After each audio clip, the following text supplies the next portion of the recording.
السلام عليكم ورحمة الله وبركاته. إن الحمد لله نحمده ونستعينه ونستغفره ونعوذ بالله من شرور أنفسنا ومن سيئات أعمالنا. من يهده الله فلا مضل له ومن يضلل فلا هادي له. وأشهد أن لا إله إلا الله وحده لا شريك له وأشهد أن محمدا عبده ورسوله صلى الله تعالى عليه وعلى آله وصحبه وسلم تسليما كثيرا. أما بعد، فقد قال الإمام البخاري رحمه الله تعالى: باب الصلاة على النبي صلى الله عليه وسلم. قال حدثنا آدم قال حدثنا شعبة قال حدثنا الحكم قال سمعت عبد الرحمن بن أبي ليلى قال لقياني كعب بن عجرة رضي الله عنه فقال: ألا أهدي لك هدية؟ إن النبي صلى الله عليه وسلم خرج علينا فقلنا: يا رسول الله، قد علمنا كيف نسلم عليك فكيف نصلي عليك؟ قال: قولوا اللهم صل على محمد وعلى آل محمد كما صليت على آل إبراهيم إنك حميد مجيد. اللهم بارك على محمد وعلى آل محمد كما باركت على آل إبراهيم إنك حميد على محمد وعلى آل محمد كما باركت على إبراهيم إنك وعلى آل إبراهيم إنك حميد مجيد. সম্মানিত ভাতৃমণ্ডলী, আল্লাহ রাব্বুল আলামিনের প্রশংসা এবং প্রিয় নবী সাল্লাল্লাহু আলাইহি সাল্লামের উপর সালাত ও সালামের পর আজ জুমাবার 17 রমজান 1447 হিজরি মোতাবেক 6 মার্চ 2026 আমাদের ধারাবাহিক আলোচনা সহিহুল বুখারীর বিষয়বস্তু হচ্ছে দোয়া। পর্ব হচ্ছে দোয়া, পর্ব নম্বর 9। আজকের বিষয়বস্তু হচ্ছে দুরূদ সম্পর্কে, নবী সাল্লাল্লাহু আলাইহি ওয়াসাল্লামের প্রতি সালাত পেশ করা বা দুরূদ পেশ করা সম্পর্কে। এই বিষয়ের সম্পর্ক রয়েছে জুমাবারের সাথে। জানা আছে তো, না? কতজন জানে? একটু হাত ওঠান তো, যে জুমার দিনের সাথে দুরূদের বিশেষ সম্পর্ক রয়েছে। ব্যাস এতটুকু, আর বাকি এগুলো কি জানতে হবে না? জানা জরুরি না যে জুমার দিনের সাথে বিশেষ সম্পর্ক রয়েছে দুরূদের? আমাদের দেশের মানুষরা দুরূদ শরীফ বলে, মক্কা শরীফ, মদিনা শরীফ, দুরূদ শরীফ, সুন্নতি শরীফও বলে, বেদাতি শরীফ, টঙ্গী শরীফ, মাজার শরীফ, শাহজালাল শরীফ, আজমের শরীফ, সব শরীফ, তাই না? তা আমি বলি যে দাম্মাম শরীফ, কারণ দাম্মাম থেকে আল্লাহ বহু মানুষকে রুজি দিয়েছে, আপনাদের মতো আমাদের মতো, তাই না? হ্যাঁ, কত লোকের যে অভাব দূর হয়েছে, হ্যাঁ, কত লোকের রুজি রোজগারের ব্যবস্থা হচ্ছে। আপনার একজনের মাধ্যমে কত আপনার পরিবারের সদস্যদের আল্লাহ আহারে রিজিকের ব্যবস্থা করছেন। তো দাম্মাম শরীফ হলো না? হ্যাঁ, মাজার থেকে কিছু পাওয়া যায়? কিচ্ছু পাওয়া যায় না।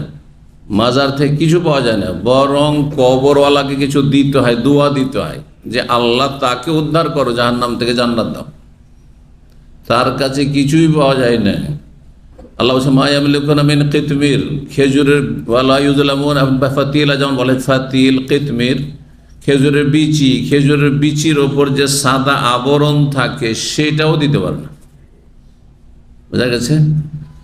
খেজুরের আঁঠিতে লম্বা সুতার মতো একটা থাকে না, হ্যাঁ হ্যাঁ, তো সেটাও দিতে পারে না। মা ইয়ামলিকুনা মিন কিতমির, সেটারও মালিক না। তো আপনাকে আমাকে কি দিবে? যদি কেউ মনে করে যে তারা কিছু দিতে পারে, তাহলে সেই ব্যক্তি মুসলিম হইতে পারেনি। মুসলিম হইতে হবে নতুন করে। ওকে ভালো করে শোনেন, সতর্ক সাবধানে মাজার পূজা থেকে। কারণ আপনারা মূর্তি পূজা সহজে করবেন না, কারণ মূর্তি পূজা হয়ে যাওয়া মানে হিন্দু হয়ে যাওয়া। তো অত সহজে হিন্দু হইতে চাইবেন না, কারণ গরু গোস্ত খেয়েছেন, মুসলিম থাকতে হবে, তাই না? কিন্তু মাজার পূজা করে যে সেম হিন্দু হয়ে যাচ্ছেন, এটা বুঝতে পারছেন, কোনো পার্থক্য নেই। আল্লাহ হেফাজত করবে। তারা কিছুরই মালিক না, কিছুই দিতে পারেন না, অথচ দাম্মাম শহর থেকে আল্লাহ আপনাকে রিজিক দিয়েছে, আল্লাহ দিয়েছেন, কিন্তু দাম্মাম শহর দিতে, দাম্মাম শরীফ বেশি, রিয়াজ শরীফ, জেদ্দা শরীফ, কথা বোঝা গেছে? এই শরীফ শহরের সাথে অথবা কোনো বিষয়ের সাথে এগুলো লাগাবার কোনো প্রয়োজন নেই। দুরুদ, সালাম। আচ্ছা, দুরুদ শরীফ বলছেন তো সালাম শরীফ কেন বলছেন না? আরে নবীর প্রতি দুরুদও পেশ করতে বলা হয়েছে আর সালামও পেশ করতে বলা হয়েছে। তো আমাদের দেশের মানুষেরা দুরুদ বললি দরুদ শরীফ পাঠ করেন। দরুদ শরীফ পড়েছেন? হ্যাঁ, দরুদ শরীফ মুখস্থ আছে।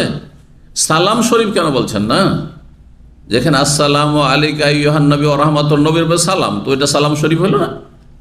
দরুদ ও সালাম একই জিনিস। দরুদ আল্লাহর রহমত চাওয়া, বা আর একটি অর্থ রয়েছে ব্যাখ্যা, যেখানে বিস্তারিত করা সেখানে করেছি, প্রখ্যাত তাবের ব্যাখ্যা।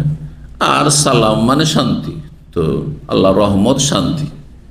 তো আপনি রহমতের বেলা, দরুদের বেলা আপনি বলবেন শরীফ, আর শান্তির বেলা আপনি শরীফ বলবেন না কেন? ফাতেমার বেলা মা ফাতেমা, আর জাইনাব উম্মে কুলসুমের বেলা কেন মা বলবেন না? বোঝা গেছে না? তাহলে বোঝা গেল যে এগুলো আসল প্রকৃত ধর্ম না, এগুলো প্রচলিত ধর্ম। প্রচলিত প্রথাগত ধর্ম বাদ দিতে হবে, প্রকৃত সত্যিকারের ধর্ম পালন করতে হবে, জানতে হবে। আর এটাই সৌদি আরব থেকে হইতে পারে, এই তাওহীদ সুন্নাহর দেশ থেকে খাঁটি নির্ভেজাল ধর্ম শিখতে হবে। বুঝতে পারছেন না? তো এই শরীফ না বলে দুরুদ। দুরুদ ফার্সি শব্দ, উর্দু শব্দ বাংলায় গিয়েছে। দুরুদ না বলে যদি বলে সলাত আলান নবী, এটা হচ্ছে ইসলামী ভাষা। আর সলাত আলান, শুধু সলাত বলে নামাজ হয়ে যায়। এই জন্য সলাত আলান নবী, দেখেন ইমাম বুখারী কি বলছেন, বাবু সলাতে আলান নবী সাল্লাল্লাহু আলাইহি ওয়াসাল্লাম। আমি যে ভাষাটা বলছি ইসলামী ভাষা, এই অধ্যায় হচ্ছে নবী সাল্লাল্লাহু আলাইহি ওয়াসাল্লামের প্রতি সলাত পেশ করা, যেটাকে দুরুদ বলে জানছেন, সেই জন্য দুরুদ বলছি। আমি নাজাইজ বলছি না তর্জমা করা, কিন্তু অনুত্তম অবশ্যই বলছি, অপ্রয়োজনীয় অবশ্যই বলছি। সালাদকে কেউ যদি নামাজ বলে নাজাইজ নয়, কিন্তু সলাদ বলা হচ্ছে কোরআন হাদিসের ভাষা। কোরআনে কি আছে? আকিমুস সলাহ, তাই না? আপনি নামাজ কেন করবেন? ওটিকে দরকার নেই। আচ্ছা, কুতিবা আলাইকুমুস সিয়াম, তোমাদের সিয়াম ফরজ করা হয়েছে, সওম ফরজ করা হয়েছে, সওম বা সিয়াম, কিন্তু রোজা করছেন সেটাকে, ঠিক না? যাকাতের কেন তর্জমা করেন না? যাকাতকে তো যাকাতই বলছেন, আকিমুস সালাত ওয়া আতুজ যাকাত। সালাতকে নামাজ বানিয়ে দিলেন, আর যাকাতকে আরবিতে রাখলেন কেন? একটা ফার্সি একটা আরবি কেন করবেন? যা হজেরও তো ফার্সি অর্থ আছে, বা উর্দু অর্থ আছে, বা বাংলায় অর্থ আছে। হজ মানে উদ্দেশ্য করা, যাকাত মানে পবিত্রতা, পরিশুদ্ধি। তো কেন বলছেন না এগুলো? কেন বলছেন না? তো কথা হচ্ছে যে ইসলামিক পরিভাষা শিখে রাখেন।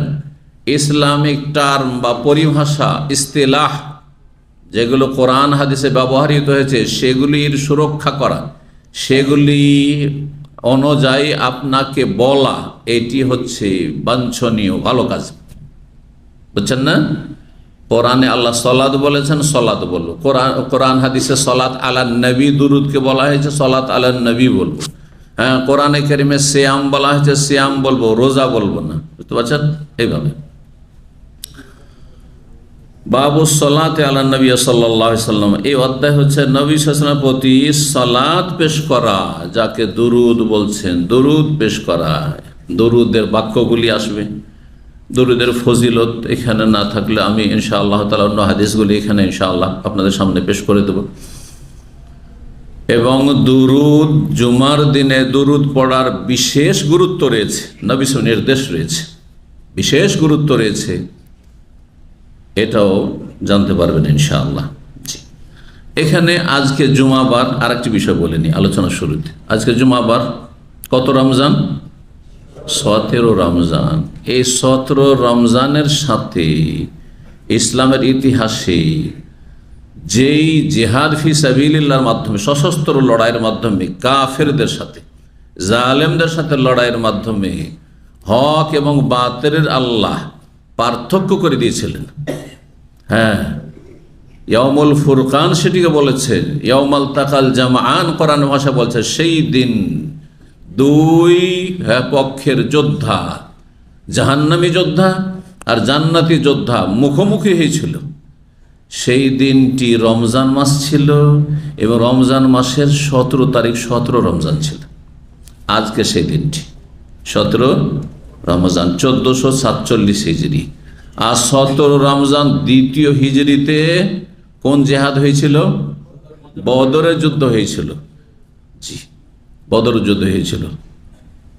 ওয়ালাকাদ নাসারাকুমুল্লাহু বিবাদরি ওয়া আনতুম আযিল্লাহ, আল্লাহ বলছে আল্লাহ তোমাদেরকে বদরে সাহায্য করেছিলেন। নিঃসন্দেহে আল্লাহ সাহায্য না হলে 313 জন আর ভালো কোনো অস্ত্র নেই, ভালো ভাঙা চূড়া তরবারি, পুরানো তরবারি।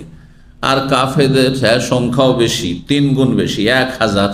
কোথায় 313, কোথায় 1000। আর তারপরে তাদের কাছে অস্ত্র শস্ত্র এদের চাইতে উন্নত, তাদের কাছে ঘোড়া রয়েছে, হ্যাঁ, তারপরে অশরীহী যারা যোদ্ধা, ঘোড়ার পিঠে যোদ্ধা তারা রয়েছে, হ্যাঁ, সব দিক থেকে তারা শক্তিশালী। কিন্তু শুধু শক্তি দিয়ে, দুনিয়ার শক্তি দিয়ে মানুষ জিততে পারে না। দুনিয়ার শক্তির চাইতে বড় শক্তি হচ্ছে কোন শক্তি? ইমানি শক্তি। ইমানি শক্তি। বলবেন আজকালকার মুসলিমরা তাহলে দুনিয়ার শক্তির কাছে শুধু মারি খাচ্ছে কেন? বুঝছেন না? মুসলিমরা কেন মার খাচ্ছে? এই জন্য মার খাচ্ছে যে এখন দুনিয়ার শক্তির সাথে দুনিয়ার শক্তির লড়াই হচ্ছে। দুনিয়ার শক্তির সাথে দুনিয়ার শক্তি সাধারণত লড়াই হচ্ছে। যদি একদিকে দিনের শক্তি, ইমানের শক্তি থাকতো, হ্যাঁ, জোরদার থাকতো, আর তার সাথে সামান্য কিছু পার্থিব দুনিয়াবী শক্তি থাকতো, আরেকদিকে নিছক দুনিয়ার অনেক বেশি শক্তি রয়েছে, তো অবশ্যই ইমানি শক্তি যাদের রয়েছে তারা অবশ্যই বিজয়ী হতো। বুঝতে পারছেন কথা? কিন্তু একটা ছোট্ট ইহুদি দেশ, অবৈধ দেশ, জালেম দেশ, সীমা লঙ্ঘনকারী দেশ, মালাওন অভিশপ্ত দেশ, সেই দেশ, হ্যাঁ, সারা বিশ্বের সামনে মাতাব্বরি করছে আর সীমা লঙ্ঘন করছে, জুলুম অত্যাচার করছে, মানব জাতিকে খুন করছে। আর মানুষ এক শ্রেণীর কাফের ক্রুসেডার যারা চুলির পূজারী আর অগ্নি পূজক যারা যারা মুশরিক, তারা তাদের সাথ দিচ্ছে।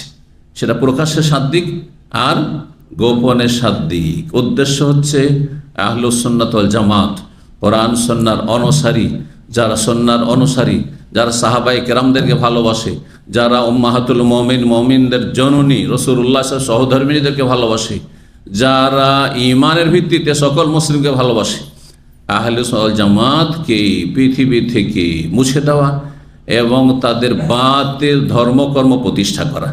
আল্লাহ এই সকল যাদের কথা বললাম, অগ্নি পূজকরা হোক, হ্যাঁ, মুশরিকরা হোক, আর ক্রুসেডাররা হোক, আর আপনার এই ইহুদি জালেমরা হোক, সমস্ত জালেমকে আল্লাহ ধ্বংস করুন। এই জুমার দিন দোয়া কবুলের দিন, জুমার দিন নবী সাল্লাল্লাহু আলাইহি ওয়াসাল্লাম সালাম পেশ করার দিন বেশি বেশি। সুতরাং এই দিনে দোয়া করেন আল্লাহ রাব্বুল আলামিন ওইভাবেই ধ্বংস করুন এদেরকে, যেভাবে বদরের প্রান্তে মক্কার কাফের জালেম নেতাদেরকে আল্লাহ ধ্বংস করে জাহান্নামে পৌঁছিয়েছিলেন।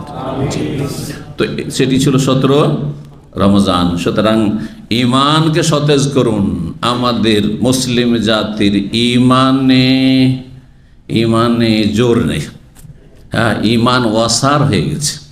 ওয়াসার বুঝেন তো? ইমানে ঘুণ ধরে গেছে। কাঠে বা বাঁশে যদি ঘুণ ধরে দেয় তাতে কোনো শক্তি থাকে না। ইমানে কোনো শক্তি নেই। ইমানি শক্তি যদি সত্যি আমাদের চলে আসে ফিরে, তাহলে আমরা বেনামাজি থাকবো না। মুসলিম জাতি বেনামাজি অন্তত থাকতে পারে না। মুসলিম জাতি মুশরিক মাজার পূজারি থাকতে পারে না। ইয়াবুদুনানি, ইবাদত করবে আমার। সবচেয়ে বড় ইবাদত মুসলিম জীবনে 5 ওয়াক্ত নামাজ। ইয়াবুদুনানি লা ইউশরিকুনা বিশাই, আমার সাথে কোনো কিছুকে শরীক করবে না। আর মুসলিম জাতির অধিকাংশ এই সুফি, হ্যাঁ, সুফি ইজমে বিশ্বাসী, পীর মুরিদে বিশ্বাসীরা মাজার পূজায় বিশ্বাসী, পীর পূজায় বিশ্বাসী। যার ফলে এই দুটো যে শর্ত রয়েছে, কিসের জন্য? নেতৃত্ব পাওয়ার জন্য, নিরাপত্তার জন্য, প্রতিষ্ঠিত হওয়ার জন্য। সূরা নূরে, হ্যাঁ, আল্লাহ রাব্বুল স্পষ্ট করে দিয়েছেন আল্লাহর ওয়াদা যে আল্লাহ খেলাফত দেবেন, মানে নেতৃত্ব দেবেন। আল্লাহ রাব্বুল ওয়ালা ইউমাক্কিনান্না লাহুম দীনাহুমুল্লাযী ইরতাদা, আল্লাহ প্রতিষ্ঠিত করবেন দ্বীনকে এবং দ্বীনের মুসলিমদেরকে। তারাই প্রতিষ্ঠিত থাকবে আল্লাহর জমিনে। এবং ওয়ালা ইউবাদদিলান্নাহুম মিন বাদি খাউফি আমনা, তাদের কোনো ভয় ভীতি থাকবে না, তারা নিরাপদ থাকবে। কিন্তু শর্ত ইয়াবুদুনানি লা ইউশরিকুনা বিশাইয়া, ইবাদত আল্লাহর করতে হবে। এ পেট পূজা করলে হবে না। কাফেরদের পেটের ধান্দা ছাড়া আর যৌন ধান্দা ছাড়া আর কোনো কিছু নেই। আপনারও যদি সেই ধান্দা থাকে হে মুসলিম, তার কখনো আল্লাহ সাহায্য নেমে আসবে না, কখনো সাহায্য নেমে আসবে না। তাহলে দুনিয়ার শক্তির লড়াই, দুইজন যদি আপনারা কুস্তি করেন, তাহলে যার গায়ে জোর আছে সে হ্যাঁ জিতবে, আর যার গায়ে জোর কম আছে সে হারবে। স্বাভাবিক এই হচ্ছে অবস্থা। বুঝতে পারছেন না? আল্লাহ বুঝার, আমল করা, সংশোধন করার, ফিরে আসার যেন তৌফিক দান করেন। রবের দিকে ফিরে আসার তৌফিক দান করেন, ইসলামের দিকে ফিরে আসার তৌফিক দান করেন, তাওহীদ সুন্নাতের দিকে ফিরে আসার তৌফিক দান করেন।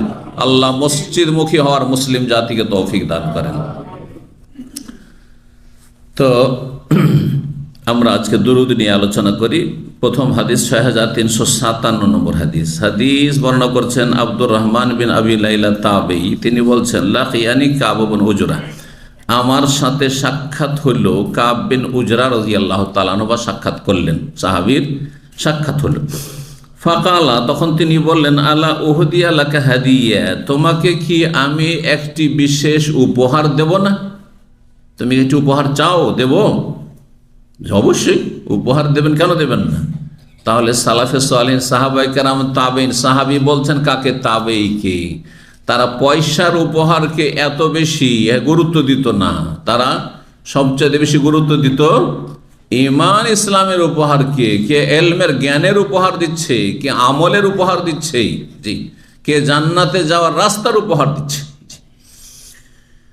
তোমাকে কি আমি বিশেষ কোনো উপহার দেব না? তখন সে বলে, অবশ্যই। অন্য হাদিসে রয়েছে, এখানে সংক্ষেপ করা আছে। আর তারপরে বলতে লাগলেন কাব বিন উজরা, ইন্নান নবী সাল্লাল্লাহু আলাইহি ওয়াসাল্লাম খারাজা আলাইনা, একবার নবী সাল্লাল্লাহু আলাইহি ওয়াসাল্লাম আমাদের উদ্দেশ্যে বের হয়ে আসলেন, ঘর থেকে বেরিয়ে মসজিদে আসলেন। সাহাবারা মসজিদে অপেক্ষা করতেন নবী সাল্লাল্লাহু আলাইহি ওয়াসাল্লামের জন্য।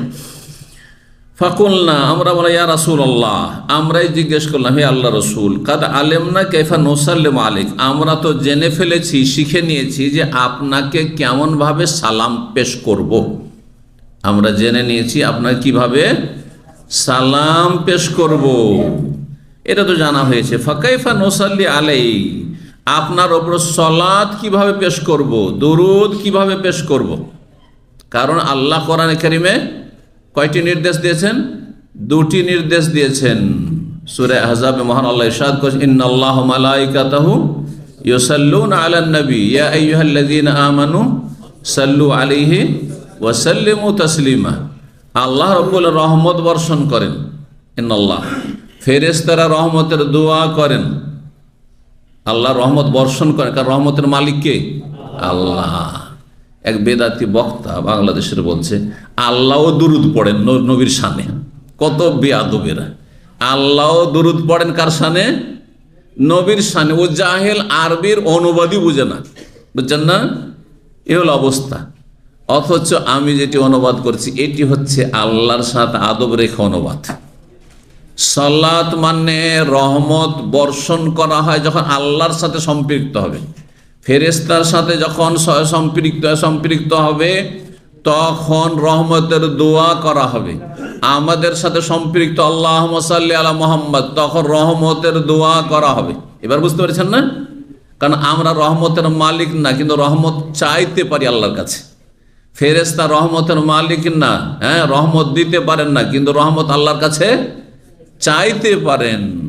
ইন্নাল্লাহা ওয়া মালাইকাতাহু ইউসাল্লুনা আলান নবী, আল্লাহ রহমত বর্ষণ করেন, ওয়া মালাইকা, তার ফেরেশতারা রহমতের দোয়া করেন। কার ওপর? কার জন্য? আলান নবী, নবী সাল্লাল্লাহু আলাইহি ওয়াসাল্লামের জন্য। ইয়া আইয়ুহাল্লাযীনা আমানু, সুতরাং হে মুসলিম মুমিন যে যেখানে আছো, সাল্লু আলাইহি, তার প্রতি সালাত পেশ করো। কার প্রতি? নবীর প্রতি সালাত পেশ করো, দরুদ পেশ করো। ওয়াসাল্লিমু তাসলিমা, এবং যথাযথ সালামও পেশ করো। হুকুম কয়টি? দুইটি। সালাত পেশ করো, দরুদ পেশ করো, আর কি? সালাম পেশ করো। তো সাহাবী কাব বিন উজরা বা অন্য সাহাবীরা সবাই মিলে বলে, ইয়া রাসূলুল্লাহ, সালাম আল্লাহ নবীকে দিতে হবে, এটা তো শিখে নিয়েছি, কিন্তু এখন সালাত কেমন করে পেশ করতে এটা তো শিখা হয়নি। তো বলেন, আল্লাহ তো দুটো হুকুম করেছেন, কেমনে পালন করব? হ্যাঁ, কেমন করে শিখলেন তাইলে? সাহাবীরা কিভাবে সালাম পেশ করা শিখে নিয়েছেন তার আগেই। হ্যাঁ, কিসের মাধ্যমে? হ্যাঁ,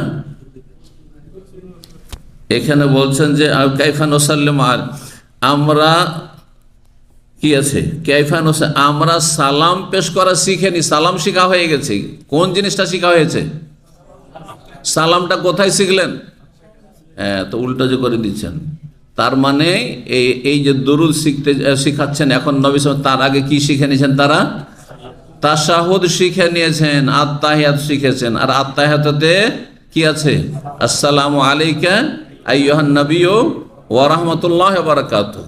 হে নবী, আপনার উপর সালাম বর্ষিত হোক, আর আল্লাহর রহমত বর্ষিত হোক, আর আল্লাহর পক্ষ থেকে বরকত বর্ষিত হোক। সালামের সাথে রহমত এবং বরকতের দোয়া করা হচ্ছে পূর্ণাঙ্গ সালাম। এই জন্য কাউকে যদি মানুষকে সালাম দেন, একজন অপরজনকে সালাম দেন, আসসালামু আলাইকুম রহমতুল্লাহ বারাকাতুহু, ফুল সালাম 30 নাকি পাবেন। জবাবে যদি বলেন ফুল সালাম, তাহলে ওয়ালাইকুম আসসালাম ওয়া রাহমাতুল্লাহি ওয়া বারাকাতুহু। আর যদি মাঝামাঝি বলেন তো আসসালামু আলাইকুম রহমতুল্লাহ, ওয়ালাইকুম আসসালাম ওয়া রাহমাতুল্লাহ 20। আর যদি শুধু বলে আসসালামু আলাইকুম 53, সালাম আলাইকুম, হ্যাঁ, তাহলে 10 আশারা হাদিস 10 নাকি বলেন। ওয়ালাইকুম আসসালাম। আচ্ছা, আপনাকে যদি ফুল দেয় আর আপনি যদি 3 ভাগের 1 ভাগ দেন, তো এটা কেমন হবে? হ্যাঁ, ভালো কাজ হবে? আরো কৃপণতা, আপনাকে বলে আসসালামু আলাইকুম রহমতুল্লাহ বারাকাতুহু, ওয়ালাইকুম আসসালাম, হ্যাঁ না, আপনি কমপক্ষে ফুল দেন। ও যখন 3টা দিয়েছে, আপনিও 3টি দোয়া দেন। এবার বুঝতে পারছেন? আল্লাহ কোরআনে কেমন নির্দেশ, হাইয়্যুতুম বিতাহিয়্যাতিন ফাহাইয়্যু বিআহসানা মিনহা আও রুদ্দুহা। যখন তোমাদের অভিবাদন পেশ করা হবে বা উপঢৌকন দাও, দুটোই তাফসীর। হাদিয়া তোহফাকে উপহার দিচ্ছে, অথবা কেউ সালাম দিচ্ছে, অভিবাদন দিচ্ছে, ফাহাইয়্যু বিআহসান, ওর চাইতে ভালো করে সালাম দাও, আর না হলে ওর সমান সমান দাও, আও রুদ্দুহা। হ্যাঁ, তা কেউ যদি ফুল দিয়ে দেয় একবার ওয়াবারাকাতু পর্যন্ত, তাহলে আপনি ওয়াবারাকাতু পর্যন্ত, হ্যাঁ। আর যদি কেউ যদি 2টো দেয়, আপনি 3টে দেন। কেউ যদি 1টা দেয় শুধু আসসালামু আলাইকুম, ওয়ালাইকুম আসসালাম ওয়া রাহমাতুল্লাহ, ওয়ালাইকুম আসসালাম ওয়া রাহমাতুল্লাহি ওয়া বারাকাতুহু, এটা হচ্ছে বেস্ট। তো সাহাবীদের উদ্দেশ্য যে আত্তাহিয়াত আমরা মুখস্থ করিয়ে নিয়েছি, শিখে নিয়েছি ইয়া রাসূলুল্লাহ আপনার কাছ থেকে, যেখানে সালামের কথা রয়েছে, সালাম শিখা হয়ে গেছে, কেমন করে নবীকে সালাম দিতে হবে, আপনাকে সালাম দিতে হবে। কিন্তু এখন সালাত, আল্লাহ সাল্লু আলাইহি, সালাত পেশ করো, দুরুদ পেশ করো, কেমন করে? তখন নবী সাল্লাল্লাহু আলাইহি ওয়াসাল্লাম বলছেন, কুলু, তোমরা বলো, আল্লাহুম্মা সাল্লি আলা মুহাম্মদ ওয়া আলা আলি মুহাম্মদ কামা সাল্লাইতা আলা আলি ইব্রাহিম। আমি পড়ার সময় একটু পড়তে গিয়ে 2 রকম করে পড়ছিলাম, এই জন্য যে হাদিস এখানে একটু সংক্ষেপে আছে।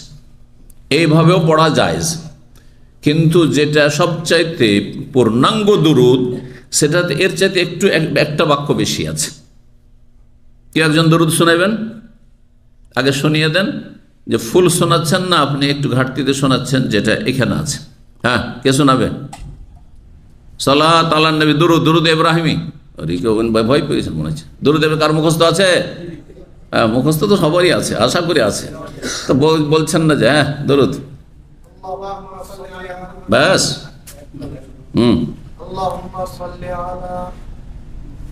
আসসালাম, اللهم صل على محمد وعلى آل محمد كما صليت على إبراهيم وعلى آل إبراهيم إنك حميد مجيد كما صليت اللهم صل على محمد وعلى آل محمد كما صليت على إبراهيم وعلى آل إبراهيم। এটা হচ্ছে পূর্ণাঙ্গ। কামা সাল্লে, যেমন তুমি রহমত বর্ষণ করেছো ইব্রাহিমের উপর এবং ইব্রাহিমের বংশধরের উপর, ঠিক আছে। কিন্তু এখানে কি আছে? আল্লাহুম্মা সাল্লি আলা মুহাম্মদ ওয়া আলা মুহাম্মদ কামা সাল্লাইতা আলা আলি ইব্রাহিম, আলা ইব্রাহিমটা নেই, বুঝছেন? এইভাবেও যদি কেউ পড়ে হয়ে যাবে। এরপর আরো 2-1টি দুরুদ আসছে, যে কোনো একটি দুরুদ পড়লেই যথেষ্ট। হাদিসে বর্ণিত যে কোনো দুরুদ পড়লেই যথেষ্ট, কিন্তু বেদাতি দুরুদ পড়া চলবে না। বেদাতি দুরুদ পড়া চলবে না। বেদাতি দুরুদ ওজিফার কিতাবে আছে, ইন্ডিয়া, বাংলাদেশ, পাকিস্তানে ওজিফার কিতাব, সৌদি আরবে কেন ওজিফার কিতাব নেই? কারণ ওজিফার কিতাব যেগুলো প্রচলিত ওজিফার কিতাব, হ্যাঁ, সেগুলি সবগুলি বেদাতি। 5 সূরা, 5 সূরা ছাড়া আর কোরআনে সূরা নেই। 114 সূরার কোনো সূরা নাই, শুধু 5টি সূরা। জানেন না? জানেন না? হ্যাঁ, সূরা ইয়াসিন থাকতে হবে, সূরা ওয়াকিয়া থাকতে হবে, সূরায়ে এই কেন? আচ্ছা, তারপরে তাতে বিশেষ বিশেষ তরিকার দুরুদ থাকবে, আর বিশেষ বিশেষ তরিকার দোয়া থাকবে, যেগুলো হাদিসে নেই। হাদিসে থাকলে কোনো অসুবিধা ছিল না। আমাদের প্রচলিত, আমাদের দেশীয়, বাংলাদেশের মানুষদেরকে জিজ্ঞেস করছি বা বাংলা ভাষীদেরকে জিজ্ঞেস করছি যে আপনাদের দেশে যে ওজিফার কিতাবে দুরুদগুলো আছে, দুরুদে 2-1টা দুরুদের নাম বলেন। দরুদে তাজ, দরুদে তাজ, কিয়ামত পর্যন্ত সময় দিলাম। নিয়ে আসেন যে একটি হাদিস আছে, একটি হাদিস আছে। দরুদে লাখি, দরুদে লাখি, দরুদে মাহি, মাহি বলছে মাছ থেকে, মাছ থেকে নাকি আল্লাহ জানে কোথা থেকে যে নিয়ে এসছে। আচ্ছা, দরুদে মাহি, দরুদে তোনাজি না, দরুদে হাজারি, দরুদে হাজারি। যেহেতু ওজিফার কিতাবগুলি এক সময় আমি এমনি পার্সোনাল পড়েছি, আমরা আলহামদুলিল্লাহ বেদাতি মাতাসে পড়িনি, বিদাতি মোল্লা আমার কোনো ওস্তাদ নেই। কথা বুঝতে পেরেছেন? আলহামদুলিল্লাহ, আল্লাহ বাঁচিয়েছে। তো কথা হচ্ছে যে এই যে দুরুদগুলি যতগুলি নাম বললাম, একটি যদি আপনাদের সবচেয়ে বড় আল্লামা যিনি আছেন, শেখুল হাদিস আছেন, অথবা পীরে কামেল যাদেরকে বলছেন, তাদেরকে মুফতি বলছেন বাংলাদেশের, হ্যাঁ, বাইতুল মুকাররমের ইমাম, যে তাকে বলেন যে দুরুদে তাজ একটি হাদিসে লাগবে, ব্যাস আমি তাদের মজহাব কবুল করে নেব, আমি তরিকা কবুল করে নেব। হেরে গিয়ে বলবো যে আমি হেরে গেছি, দিয়ে আমি ওই হয়ে গেছি। কথা বুঝতে পারছেন? এর চাইতে স্পষ্ট আর কি লাগে? না হলে তওবা করে এসব বেদাতি ওজিফার কিতাব থেকে পুড়িয়ে দেন সবগুলি, একটিও নেই। বুঝতে পারছেন? এমন এমন আজব আজব, হ্যাঁ, আপনার জিকির আজকার আর আজব আজব আপনার দুরুদ আছে, যেগুলোতে অর্থের দিক থেকে অনেক জায়গায় সীমা লঙ্ঘন আছে, আর একেবারে বানাওয়াট, হ্যাঁ, বুজরুগানের দিন এরা বানিয়েছে। হ্যাঁ, সবচেয়ে বড় বুজুর্গকে, বুজুর্গ মানে বড় ব্যক্তি, সবচেয়ে বড় ব্যক্তিকে রাসূলুল্লাহ, রসুলের হাদিসের দুরুদ পড়বেন না, আপনার অন্য ছোট বুজুর্গের পড়বেন, বলেন তো আশ্চর্য কথা। হ্যাঁ, এজন্য আমাদের দেশের কিছু আলেম আলমরা, কোরআন সুন্নাহ আলেমরা বলছি, এরা আসলে, হ্যাঁ, সেই বুজরুগ না, মানে বড় বুজরুগ, বড় ব্যক্তির অর্থে নয়, এরা হচ্ছে বুজরুগ। হ্যাঁ, বুজ মানে বকরি, হ্যাঁ, কথা বলছেন, এরা বকরি চরিত্রের, মানে এরা পশু চরিত্র। এরা কোরআন হাদিসের অনুসরণ না করে এরা মন গড়া কেন বানিয়েছে? কথা বলছেন? আল্লাহ হেদায়েত দান করুন। তো একটি দুরুদ এখন প্রথম দেখেন, আল্লাহুম্মা সাল্লি আলা মুহাম্মদ ওয়া আলা আলি মুহাম্মদ কামা সাল্লাইতা আলা আলি ইব্রাহিম ইন্নাকা হামিদুম মাজিদ। আল্লাহুম্মা বারিক আলা মুহাম্মদ ওয়া আলা আলি মুহাম্মদ কামা বারাকতা আলা আলি ইব্রাহিম ইন্নাকা হামিদুম মাজিদ। আর এর চাইতে বিস্তারিত যেটা বল, আল্লাহুম্মা সাল্লি আলা মুহাম্মদ ওয়া আলা আলি মুহাম্মদ কামা সাল্লাইতা আলা ইব্রাহিম ওয়া আলা আলি ইব্রাহিম ইন্নাকা হামিদুম মাজিদ। 5টি বাক্য তাহলে, আর এতে ছিল 4টি। তরজমা করতে হবে, আল্লাহুম্মা সাল্লি আলা মুহাম্মদ, হে আল্লাহ তুমি রহমত বর্ষণ করো মুহাম্মদ সাল্লাল্লাহু আলাইহি সাল্লামের ওপর।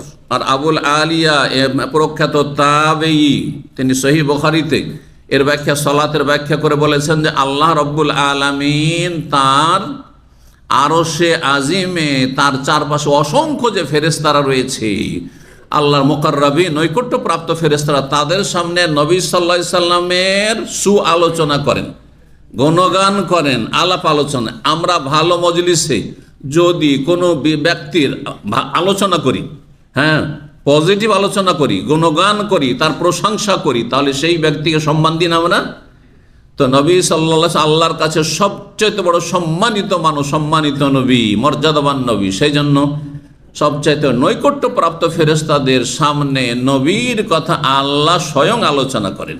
এটা হচ্ছে আল্লাহুম্মা সাল্লি আলা মুহাম্মদ, আল্লাহ তোমার নবীর সুআলোচনা, প্রশংসা তুমি তোমার নৈকট্যপ্রাপ্ত ফেরেশতাদের সামনে তুমি করো। এইটা অর্থ হবে তখন। এটা হচ্ছে যে অর্থ অধিকাংশ মানুষরাই জানে না, কিন্তু এটি হচ্ছে সালাফে সালেহিন থেকে বর্ণিত অর্থ। আর আরেকটি সাধারণ অর্থ, সালাত মানে দুয়া, সালাত মানে রহমত। সুতরাং আল্লাহুম্মা সাল্লি আলা মুহাম্মদ মানে আল্লাহ তুমি রহমত বর্ষণ করো, কার ওপর? মুহাম্মদ সাল্লাল্লাহু আলাইহি সাল্লামের উপর। কামা সাল্লাইতা আলা ইব্রাহিম, যেমন তুমি রহমত বর্ষণ, ওয়া আলা মুহাম্মদ, মুহাম্মদ সাল্লাল্লাহু আলাইহি সাল্লামের পরিবার পরিজন যারা ঈমানের অবস্থায় দুনিয়া থেকে চলে গেছে।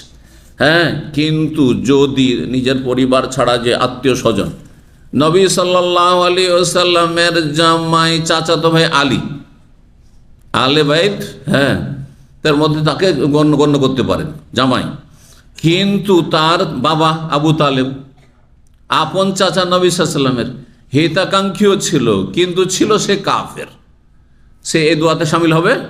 কখনো হবে না। এই জন্য গতকালকে বলেছি যে যদি ঈমান তাকওয়া ঠিক না থাকে, তাহলে কোনো বংশীয় মর্যাদা কোথাও আপনাকে এগিয়ে দিতে পারবে না। কোথাও সম্মানিত করতে পারেনি।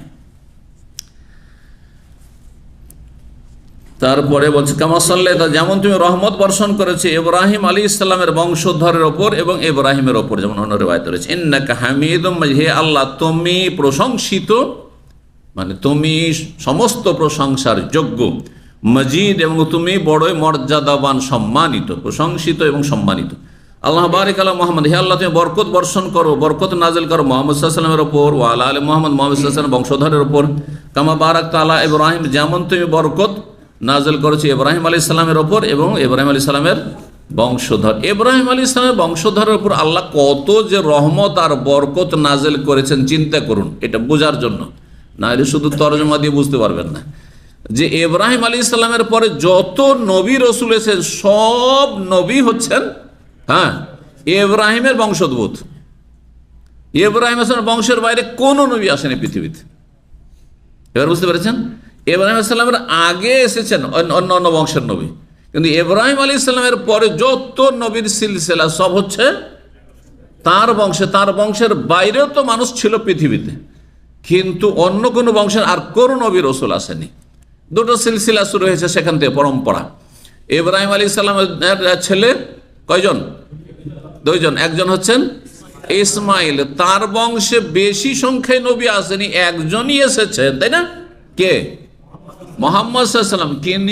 কিন্তু সমস্ত নবীর চাইতে সবচাইতে বেশি শ্রেষ্ঠ মর্যাদাবান নবী সৈয়দুল মুরসালিন খাতামুন নবীন মুহাম্মদ রাসূলুল্লাহ সাল্লাল্লাহু আলাইহি ওয়াসাল্লাম। তো সংখ্যায় কম হলেও ওজনের দিক থেকে সবচেয়ে বেশি ভারী, তাই না?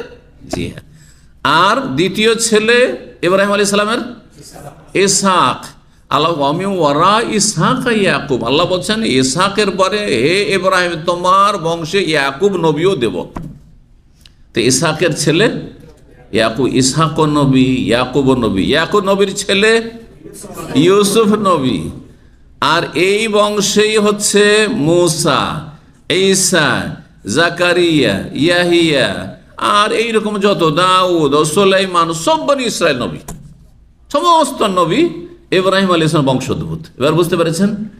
তো এই যে আল্লাহ তুমি রহমত বর্ষণ করো মুহাম্মদ সাল্লাল্লাহু আলাইহি ওয়াসাল্লাম এবং তার পরিবারের ওপর, স্বজনদের ওপর, যেমন তুমি রহমত বরকত বর্ষণ করেছো কার ওপর?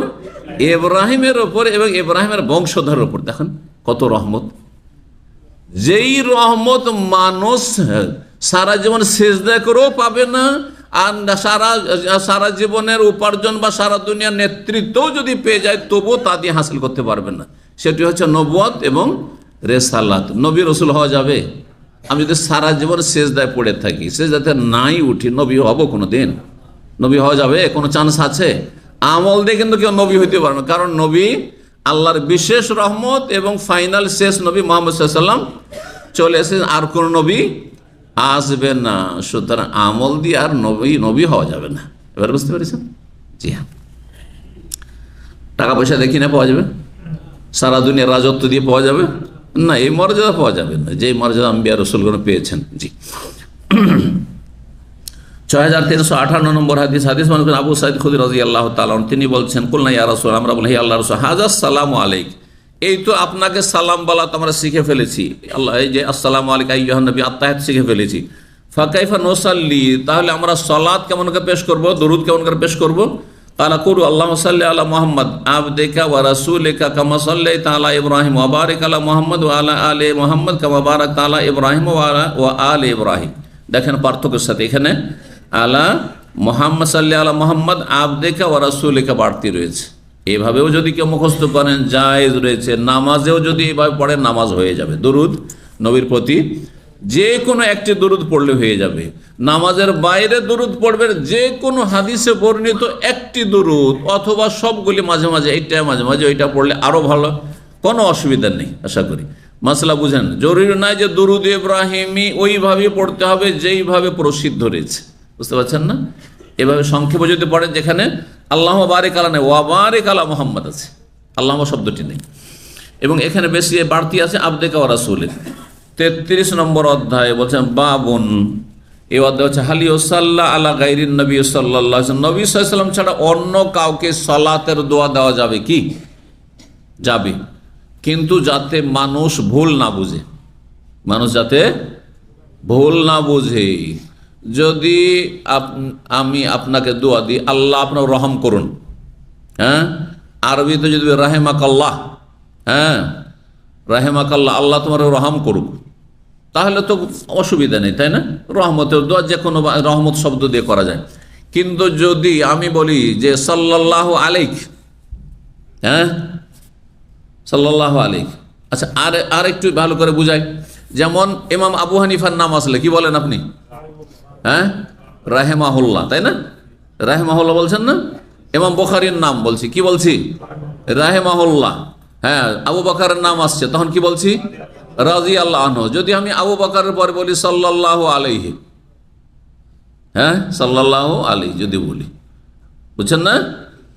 বা নবী সাল্লাল্লাহু আলাইহি সাল্লাম ছাড়া অন্য কোন নবীর জন্য ইব্রাহিম আলাইহিস সালাম বলছি, ইব্রাহিম সাল্লাল্লাহু আলাইহি ওয়াসাল্লাম, নবী ছাড়া যদি অন্য কারোর জন্য সালাতের দোয়া দেওয়া যায় তো জায়েজ কি না? কি বললাম আমি? জায়েজ, একটি শর্তের সাথে, যদি মানুষ ভুল না বোঝে। এখন আমি যদি বলি যে ওমর সাল্লাল্লাহু আলাইহি ওয়াসাল্লাম, তো অধিকাংশ সাধারণ মানুষ বুঝবে যে সাল্লাল্লাহু আলাইহি সাল্লাম তো নবীকে বলে, তো ওমর নবী নাকি? বুঝবে না? বুঝবে না? আচ্ছা, ইমাম বুখারীকে আমরা কি বললাম, বা ইমাম আবু হানিফাকে রাহেমাহুল্লাহ। যদি আমি বলি ইমাম আবু হানিফা রাদিয়াল্লাহু আনহু, জায়েজ, কিন্তু অধিকাংশ লোক ভুল বুঝবে যে আরে আবু হানিফা মনে হয় সাহাবী, হবে না? কেন সাহাবীর নাম আসলে রাদিয়াল্লাহু আনহু বলে, এইটাই সাধারণ মানুষরা জানে। তো সাধারণ লোকেরা যাতে ভুল না বুঝে, মিসগাইডেড না হয়, সেই জন্য আপনাকে খেয়াল রাখতে হবে। কিন্তু আমরা আলেম সমাজে, শিক্ষিত সমাজে আছি, সবাই জানছে। আর যদি বলি আমি ইমাম বুখারী রাদিয়াল্লাহু আনহু, কোনো অসুবিধা নেই। কথা বুঝতে পারছেন? জি, মাস্তিরাকে দেখেছেন, আপনাকে একটু খুশি করা যায়, আল্লাহ ইয়ারজা আলাইক, আল্লাহ ইয়ারজা আলাইক, বলেন না? বলেন না? আল্লাহ ইয়ারজা আলাইক মানে তো রাদিয়াল্লাহু আনহু, আল্লাহ ইয়ারজা আলাইক মানে তো রাদিয়াল্লাহু আনহু, জায়েজ আছে, কিন্তু যাতে ভুল না বুঝে। বুঝতে পারছেন? জি। তো এখানে হাদিস নিয়ে আসছে যে যাতে প্রমাণ হবে যে নবী সাল্লাল্লাহু আলাইহি ওয়াসাল্লাম সালাত দিয়ে দোয়া দিয়েছেন, অন্য কাউকে, সাহাবীদেরকে দিয়েছেন। কারণ সাহাবীরা বুঝতেন যে সালাত, হ্যাঁ অন্য কাউকে বলেছে নবী হয়ে যায় না, সালাতের দোয়া দেওয়া যায়, সালাত মানে রহমত।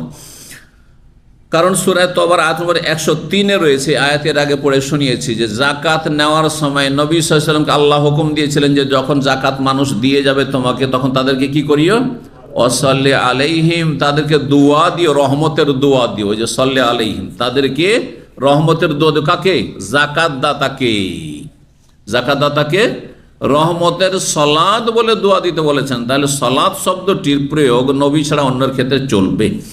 6359 নম্বর হাদিস, হাদিস বর্ণনা করছেন ইবনে আবি আওফা। তিনি বলছেন কানা ইযা আতা রাজুলুন নবী সাল্লাল্লাহু আলাইহি ওয়াসাল্লাম বিসাদাকাতি, কোন ব্যক্তি যখন নবী সাল্লাল্লাহু আলাইহি ওয়াসাল্লামের কাছে যাকাত নিয়ে আসতো, তাআলা বলতেন আল্লাহুম্মা সাল্লি আলাইহি, আল্লাহ তার রহমত বর্ষণ করো। ফাতাহু আবি বিসাদাকাতি, আমার আব্বা একবার সাদাকা নিয়ে গেলেন, তখন নবী সাল্লাল্লাহু আলাইহি ওয়াসাল্লাম বলে আল্লাহুম্মা সাল্লি আলা আবি আওফা, আবু আওফার পরিবার স্বজনদের প্রতি তুমি রহমত বর্ষণ করো। আল্লাহুম্মা সাল্লি আলা আলে আবি আওফা, আবু আওফার বংশধর বা পরিবার স্বজনদের উপর তুমি রহমত বর্ষণ করো।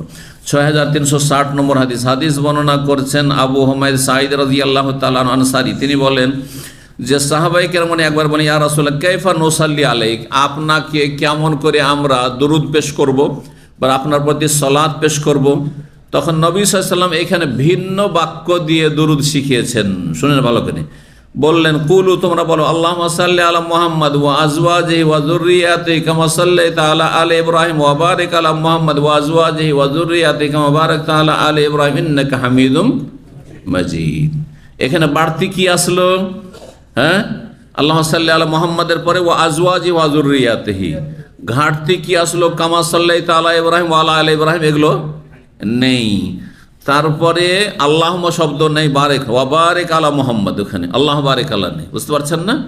তো এইভাবেও কেউ যদি দরুদ পড়ে, সহিহ বুখারীর দরুদ, কোনো অসুবিধা নেই। এক কথায় দরুদ যদি হাদিস, সহিহ হাদিস দ্বারা প্রমাণিত থাকে তাহলে পড়ে। কিন্তু বানাওয়াটে ওজিফার কিতাবের দরুদ আর তার বিশেষ বিশেষ নাম, এগুলো আরবি শব্দ বলেন তো দেখি। হ্যাঁ, দরুদে লাখি, লাখি আরবিতে আছে নাকি? লাখ থেকে, লাখ তো বাংলা শব্দ, 1 লাখ, তাই না? আচ্ছা, তারপরে দুরু হাজারি, হাজার শব্দ আরবিতে আছে না, আলফ আছে, আপনারা তো বেতন নিচ্ছেন, হাজার মানে আলফ। তো যদি এই দুরুদ যদি হাদিসে থাকতো তো দুরুদে আলফি নাম হইতো, তারপর আলফিয়া হইতো, আর তারপরে হাদিসে থাকতো, নাম দিলেও তার কাজ হবে না। যেমন শবে বরাত, শবে বরাত তো মাশাআল্লাহ জানছেন, ভালোই জানছেন তাই না, আর পালনও করছেন। শবে বরাত শব্দটা আরবি না ফার্সি? ফার্সি। তাহলে বোঝা গেল যে এই শবে বরাতের ধর্ম আরব থেকে যায়নি, সহজ ভাষায় বুঝে নেন। সব মানে রাত, আরবিতে রাতকে কি বলে? লাইল বলে। তো সবকে না আসলে, সব তো ইরানের ভাষা।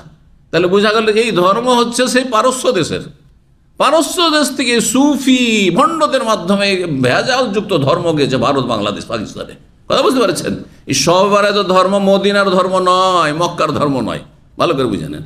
বারাত, হ্যাঁ, মুক্তি। তো যদি এটি ইসলামের পরিভাষা হইতো, আর যদি সেটি ইসলামে থাকতো, তাহলে আরবি ভাষায় কোরআন হাদিস নাযিল হয়েছে, সুতরাং থাকতো লাইলাতুল বারাআ, থাকতো না, নেই। আরবরা নিসফে শাবান, শাবানের অর্ধেক বলে, নিসফে শাবান, কিন্তু কিছুই করে না তারা, এইসব বিদাতি কাজ করে না, কিচ্ছু করে না। হালুয়া রুটি খাওয়া, আর দলে দলে কবর জিয়ারত করা, আর কবরস্থানকে আলোকিত করা, আর তারপরে বিভিন্ন রকমের নফল পড়া ইত্যাদি, দিনে রোজা রাখা, আর রাত্রে রাত যাপন করা, ইবাদতবন্দি করে, এই সমস্ত বিদআত, সমস্ত বিদআত। আল্লাহ বুঝার আমল করা তৌফিক দান করেন। সম্মানিত ভাতৃমণ্ডলী, তাহলে আমরা এখন এগিয়ে যাই, আর একটি অধ্যায় পড়িনি, তারপরে দুরূদ সম্পর্কে আর একটু বিস্তারিত আলোচনা করবো। 34 নম্বর অধ্যায়, বাবু কওলিন নবী সাল্লাল্লাহু আলাইহি ওয়াসাল্লাম। এই অধ্যায় হচ্ছে নবী সাল্লাল্লাহু আলাইহি ওয়াসাল্লাম বাণী সম্পর্কে। নবী সাল্লাল্লাহু আলাইহি ওয়াসাল্লাম শেষ জীবনে একবার এই কথাটি বলেছিলেন। নবী সাল্লাল্লাহু আলাইহি ওয়াসাল্লাম সবচেয়ে বেশি দয়ালু আল্লাহর পরে, আল্লাহর পরে সবচেয়ে বেশি দয়ালু সমস্ত সৃষ্টির ওপর। আল্লাহ তাকে কোরআনে কি বলছেন? ওমা আরসালনাকা ইল্লা রাহমাতাল লিল আলামিন। হে নবী, তোমাকে বিশ্বজাহানের জন্য, বিশ্বজাহান আল্লাহ বাদ দিয়ে আসমান জমিন পশু পাখি মানুষ জিন যা কিছু আছে পৃথিবীতে, আল্লাহ বাদ দিয়ে সব হচ্ছে আলামিন। আলামের ভাব হচ্ছে, আলাম মানে হচ্ছে ওয়ার্ল্ড, জগৎ, বুঝছেন না? তো বিশ্ব জগতের জন্য হে নবী তোমাকে রহমত স্বরূপ প্রেরণ করেছি, রহমত স্বরূপ প্রেরণ করেছি। রহমত মানে মায়া, দয়া, তাই না? তো তিনি অত্যন্ত দয়ালু ছিলেন রব্বুল আলমিনের পরে। যেমন মানুষ সবচেয়ে বেশি দয়ালু হইতে পারে, সবচেয়ে বেশি দয়ালু নবী করিম সাল্লাল্লাহু আলাইহি ওয়াসাল্লাম রব্বুল আলমিনের পরে। তো কখনো হয়তো মানুষ হিসাবে কারো উপর রাগ করেছেন, অসন্তুষ্ট হয়েছেন, বকাঝকা করেছেন, সেটাকে এখানে তিনি শেষ জীবনে বলেছে, আল্লাহ যদি আমি কাউকে বকাঝকা করে থাকি, কাউকে যদি আমি তিরস্কার করে থাকি, কাউকে যদি গালবন্ধ করে থাকি আমার জীবনে, সেটাকে দুয়াতে রূপান্তরিত করে দিও, রহমতে রূপান্তরিত করে দিও, তাকে তার মাধ্যমে পাক পবিত্র করে দিও। সুবহানাল্লাহ, কত মায়া! তাহলে যে আমার অসন্তুষ্টিতে বা আমার গালমন্দতে, আমার বকাঝকাতে ওই লোকের যেন ক্ষতি না হয়ে যায়, এত বড় অন্তর আছে। কেউ ভুল স্বীকার করে হাত পা ধরে নিচ্ছে, মাফ করার পরেও অন্তর থেকে মাফ করেন না আজকাল অধিকাংশ মানুষ। আর ওর সাথে মিলবো না, যা হয়েছে হয়েছে, ব্যাস মুখে মুখে শুধু এই চরিত্র অধিকাংশ মানুষের। মাফ করলেই অবস্থা, কত সংকীর্ণ মনা আমরা। রাসূলুল্লাহ সাল্লাল্লাহু আলাইহি ওয়াসাল্লাম সম্পর্কে শোনেন, এখানে ইমাম বুখারী সেই হাদিসের শব্দ দিয়ে, বাক্য দিয়ে এখানে অধ্যায় নিয়ে এসেছেন। বলছে বাবু কাউলিন নবী সাল্লাল্লাহু আলাইহি ওয়াসাল্লাম, অধ্যায় হচ্ছে নবী সাল্লাল্লাহু আলাইহি ওয়াসাল্লামের বাণী সম্পর্কে। মান আযাইতু, আল্লাহ যদি আমি কাউকে কষ্ট দিয়ে থাকি, ফাজআলহু যাকাতান ওয়া রাহমা, তো সেটি তার জন্য পরিশুদ্ধি এবং রহমতে পরিণত করো, তাকে তার মাধ্যমে গুনাহ থেকে পাক পবিত্র করে দাও, পাপ থেকে পাক পবিত্র করে দাও, আর তার জন্য সেটিকে, আমার গালমন্দটিকে বা আমার কষ্ট দেওয়াটিকে কি করো? রহমতে পরিণত করে দাও, তোমার রহমতে পরিণত করে দাও। সুবহানাল্লাহ।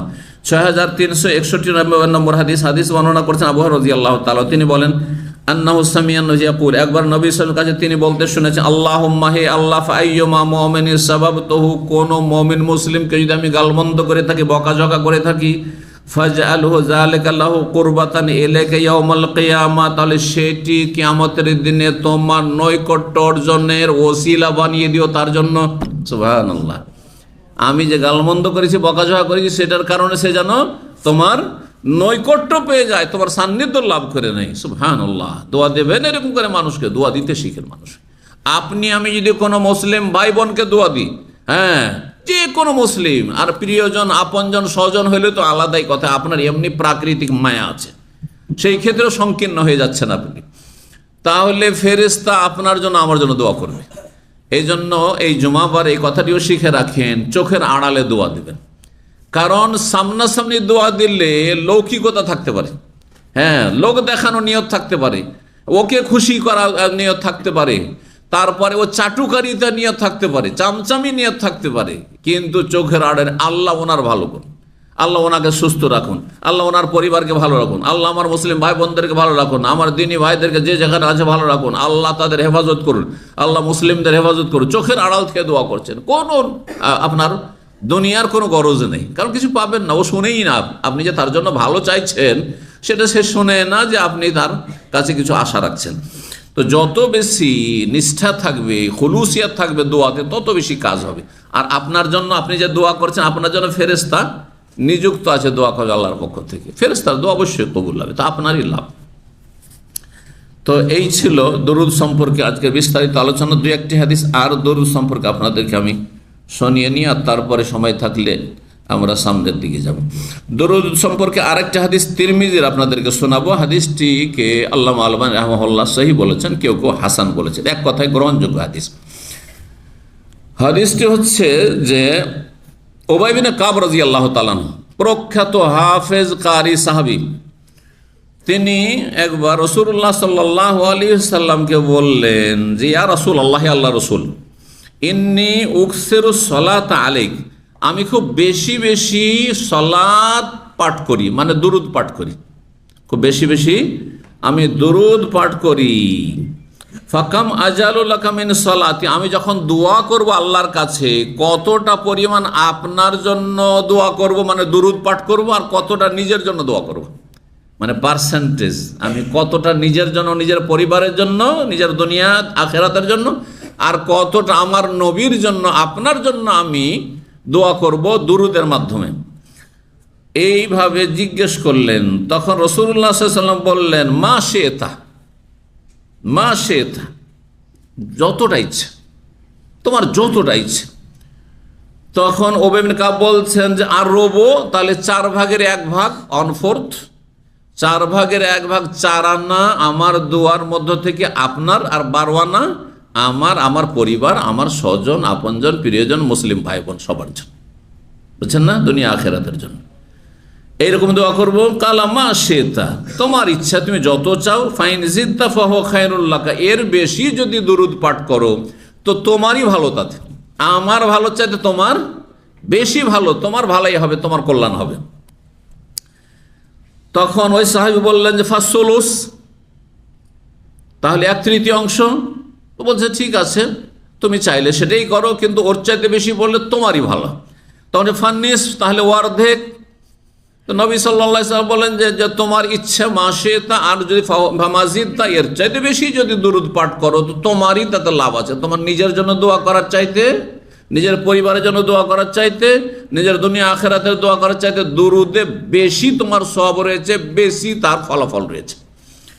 তো তারপরে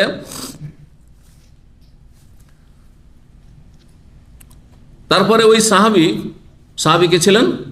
উবাই বিন কাব রাদিয়াল্লাহু তাআলা বলছেন ফাসসুলুসাইন, তাহলে 2/3 দুরুদ পাঠ করব দোয়াতে, হ্যাঁ, আর 1/3 শুধু আমার প্রিয়জন আপনজন স্বজন আর দুনিয়া আখিরাতের কল্যাণের জন্য আমি নিজের জন্য দোয়া করব।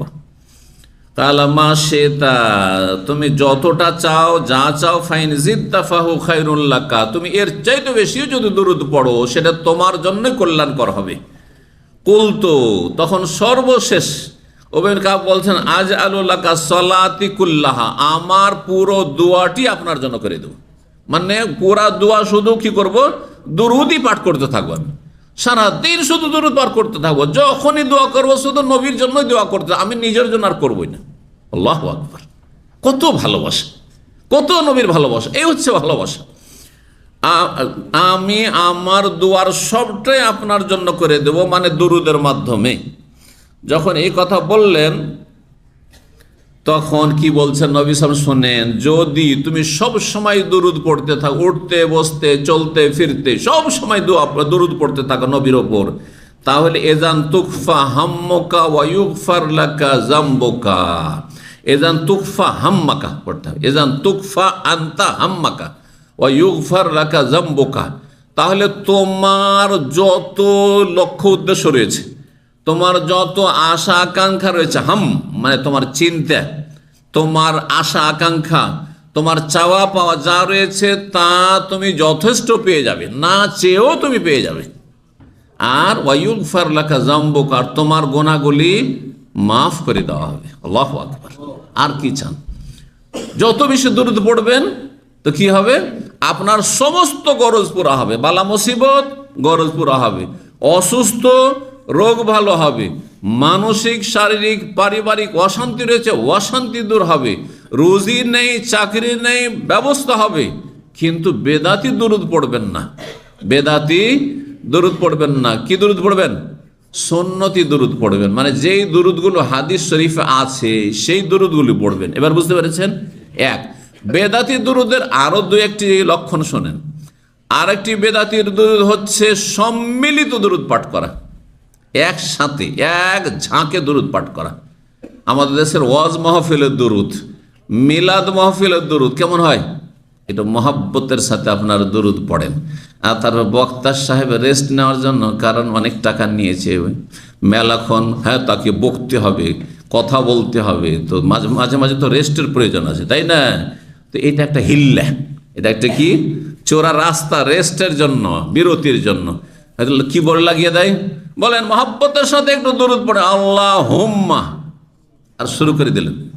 আর আপনার সাল্লি আলা সাইয়্যিদিনা মাওলানা মুহাম্মদ ওয়া আলা আলি সাইয়্যিদিনা মাওলানা মুহাম্মদ শুরু করে দিলেন।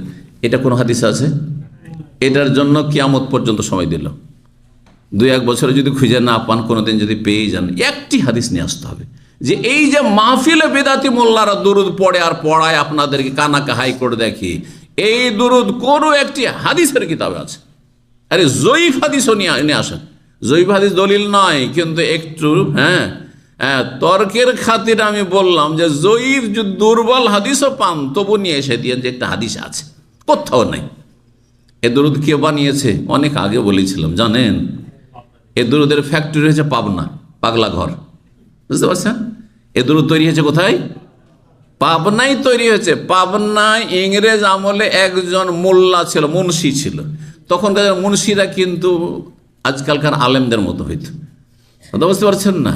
হ্যাঁ, আর ফার্সিতে বেশি পারদর্শী হইতো, আরবির চাইতে ফার্সি কবিতা খুব মুখস্থ রাখতো, অনেক ফার্সি কিতাব পড়তো, তখন খুব ফার্সি কিতাব পড়া হইতো। তো ইংরেজ আমলে যেহেতু ফার্সি পড়েও চাকরি পাওয়া যায়, এক সময় ছিল যে মোগল আমলে ফার্সি রাষ্ট্রীয় ভাষা ছিল, আর তারপর ইংরেজরা যখন দখল করে নিল ভারত, তখন কিছুদিন প্রথম দিকে ফার্সি দিয়েও চাকরি করতে পারো, ইংরেজি দিয়েও চাকরি করতে পারো। তারপর ইংরেজ জালেমরা ষড়যন্ত্র করে হঠাৎ করে আইন করলো যে ইংলিশ ছাড়া আর চাকরি পাওয়া যাবে না। তখন সমস্ত আলেম ওলামা যারা ফার্সি পড়ে চাকরি পেত, মুন্সিরা মোল্লারা সব কাঁদতে কাঁদতে কান্না করতে করতে বাড়ি চলে গেল চাকরি ছেড়ে। আর তখন হিন্দুরা চাকরিগুলি দখল করে নিল, মুসলিমরা 200 বছর পিছিয়ে গেল। এবার বুঝতে পেরেছেন? সেই সময় আলেম ওলামারা ইংরেজি পড়া হারাম ফতোয়া দিয়েছিল। কিছু রহস্যের কথা শোনেন। এর উপর অনেকে সমালোচনা করে মূর্খামি করে। তখন ইংলিশের নামে খ্রিস্টান ধর্ম শিখাইত। ইংরেজ জালেমরা কি করতো? এই ক্রুসেডাররা ভারত দখল করে মুসলিমদেরকে খ্রিস্টান বানাবার জন্য ইংলিশের নামে, ইংলিশ সাবজেক্টের নামে কি শিখাইতো? খ্রিস্টান ধর্মের পাঠ পড়াইতো, আর খ্রিস্টান বানাবার জন্য অপপ্রয়াস চালাতো। আলেম ওলামারা দেখলেন যে এইভাবে যদি ইংলিশ পড়ার নামে পাঠায় তো ছেলে তো খ্রিস্টান হয়ে যাবে, ইসলাম থেকে মুরতাদ হয়ে যাবে। সেই জন্য তখন ফতোয়া দিয়ে সতর্কতামূলক যে এদের ইংলিশ স্কুলে পড়া হারাম ফতোয়া দিয়েছিলেন। আজকে আমি ফতোয়া দেব না।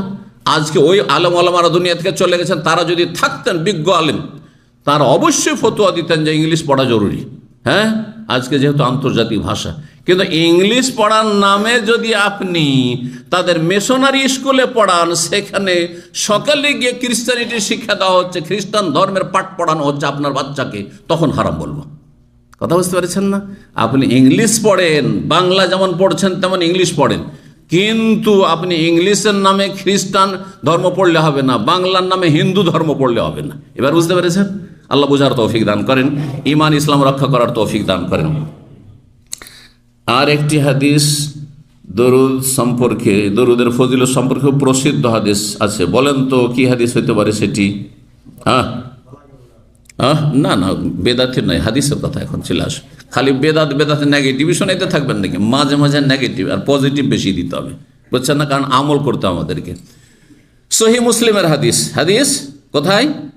সহিহ মুসলিমের হাদিস। নবী সাল্লাল্লাহু আলাইহি সাল্লাম বলছেন, 616 নম্বর হাদিস, মান সাল্লা আলাইয়া ওয়াহিদা, কেউ যদি একবার আমার ওপর দুরুদ পেশ করে, আল্লাহুম্মা সাল্লি আলা মুহাম্মদ, এতটুকু, আল্লাহুম্মা বারিক আলা মুহাম্মদ, একবার যদি দুরুদ পাঠ করে, তাহলে কি হবে? সাল্লাল্লাহু আলাইহি আশারান, তাহলে তার বিনিময়ে আল্লাহ 10 গুণ রহমত নাজিল করবেন। একবার নবীর জন্য দোয়া করলেন, 10 গুণ পেলেন, কত লাভ রয়েছে। আর আগের হাদিসে দুরুদের ফজিলত কি পেলেন? যত বেশি বেশি দুরুদ পড়বেন, আপনার মনস্কামনা পূরণ হবে, মনের আশা আকাঙ্ক্ষা পূরণ হবে, আর গুনাহ খাতা মাফ হবে। তাহলে দুরুদের ফজিলত পেলেন। আর একটি হাদিস আপনাদেরকে দুরুদ সম্পর্কে শোনাই। রাসূলুল্লাহ সাল্লাল্লাহু আলাইহি ওয়াসাল্লাম বললেন, হাদিসটি আবু দাউদে রয়েছে, হাদিসটি সহিহ, ইন্না মিন আফজালি আইয়ামিকুম ইয়াউমুল জুমআহ, সবচেয়ে শ্রেষ্ঠ দিন কোন দিন? এই আজকের দিনটা, জুমার বারটা সবচাইতে শ্রেষ্ঠ ফজিলতপূর্ণ দিন। আর বিশেষ করে জুমাবারে আসর থেকে মাগরিব এই সময় বসে আছেন, এই সময় দোয়া কবুলের বড়ই চান্স আছে। এই জন্য গাফিলতি করিয়েন না, আমার কথা শুনতেও থাকেন আর মনে মনে রবের কাছে আপনার দুনিয়া আখিরাতের কল্যাণ চাইতেও থাকেন। তো বলছেন নবী, ইন্না মিন আফজালি আইয়ামিকুম, তোমাদের সবচেয়ে শ্রেষ্ঠ দিবস হচ্ছে ইয়াউমুল জুমা, জুমার দিবস, ফিহে খুলিকা আদম, কারণ এতে আদম আলাইহিস সালামকে সৃষ্টি, আদম সৃষ্টি না করা হলে আমাদের হদিসই থাকতো না, তাই না? আসতেন। ওয়াফিহে কবেজা, এই আদম আলাইহিস সালামের ইন্তেকাল হয়েছে এই জুমাবারে। ওয়াফিহি নাফাখাত, এতে সিংহায় ফোগ দেওয়া হবে, কিয়ামত কায়েম হবে, আসর মাঠে হাজির হইতে হবে। পশ্চিম দিক থেকে সূর্য জুমাবারে সকালে হঠাৎ করে উঠবে, যখন বড় আলামত শুরু হয়ে যাবে। ওয়াফিহি সাকাত, এতেই মানুষ সমস্ত বেহুশে দুনিয়ার সমস্ত মানুষ মারা যাবে। আর তারপরে নতুন করে আল্লাহ রাব্বুল আলামিন হাসরের মাঠ কায়েম করবেন, বিচার দিবস, সেখানে মানুষের হিসাব নিকাশ হয়ে জান্নাতীরা জান্নাতি হবে, জাহান্নামীরা জাহান্নামে যাবে। আল্লাহ আমাদের জাহান্নাম থেকে রক্ষা করেন, জান্নাতুল ফিরদৌস দান করেন। তারপরে বলছেন রাসূল, ফাকসিরু আলাইয়া মিনাস সালাতি ফিহি, যখন জুমাবারের এত বৈশিষ্ট্য রয়েছে, ফজিলত রয়েছে, শ্রেষ্ঠত্ব রয়েছে, সুতরাং বেশি বেশি জুমাবারে তোমরা কি করো? আমার ওপর দরুদ পেশ করো। ফাইন্না সালাতাকুম মারুদাতান আলাইয়া, কারণ তোমাদের দরুদ আমার কাছে পেশ করা হয়। এর ধরন আমরা বুঝতে পারবো না, কারণ নবী সাল্লাল্লাহু আলাইহি সাল্লাম পরলোক গমন করেছেন, দুনিয়া থেকে চলে গেছেন। সুতরাং পারলৌকিক বিষয় দুনিয়ার এই সীমিত ব্রেন দিয়ে উপলব্ধি করা অসম্ভব। আপনার সামনে কবরে যদি মাইয়তকে রেখে দিয়ে মনে করেন যে আমি দেখবো মনকে নাকের কেমন করে উঠাই, আর কেমন করে বসাই, আর কেমন করে সওয়াল জবাব করে, মান রাব্বুকা মা দীনুকা মান নাবিয়ুকা, আমি একটু দেখবো, দেখতে পাবেন নাকি? দেখতে পাবেন? খুব ভালো মানুষ উনি ছিলেন, তো জান্নাতের পোশাক কেমন করে পরায়, জান্নাতের বিছানা কেমন করে বিছায় দেখবো, পাবেন? খুঁজে পাবেন? কখনো পাবেন না, কারণ আপনি দুনিয়াতে আছেন আর তারা কোথায় চলে গেছে? বরজাখে চলে গেছে, পরলোক গমন করেছে, দুনিয়া থেকে চলে গেছে। সুতরাং দুনিয়ার এই ব্রেন দিয়ে পরকালে জিনিস বোঝা যাবে না। তো রাসূলুল্লাহ বললেন, তোমাদের সালাত আমার কাছে পেশ করা হয়। জি, তো সেই পেশ করা আল্লাহ ভালো জানেন কিভাবে, এবং আপনি আপনার দুরুদের ফজিলত পাবেন। তো সম্মানিত হাতে মন্ডলী, এই দুরুদ সম্পর্কে আলোচনা করছিলাম। বেদাতি দুরুদ পড়বেন না, বলছিলাম কি? বেদাতি দরুদ পড়বেন না। জি, সুন্নতি দরুদ মানে সুন্নতি বাক্য যেগুলো হাদিসে এসেছে সেগুলি পড়বেন, একসাথে এক ঝাঁকে সুর করে পড়বেন না, নিজের দরুদ নিজে পড়বেন, যেমন জিকির আজকারের ক্ষেত্রে। 35 নম্বর অধ্যায় হচ্ছে বাবু তাওয়াজ মিনাল ফিতান। এই অধ্যায় হচ্ছে সমস্ত রকমের ফিতনা থেকে আশ্রয় কামনা করা, আল্লাহর কাছে ফিতনা থেকে আশ্রয় কামনা করা।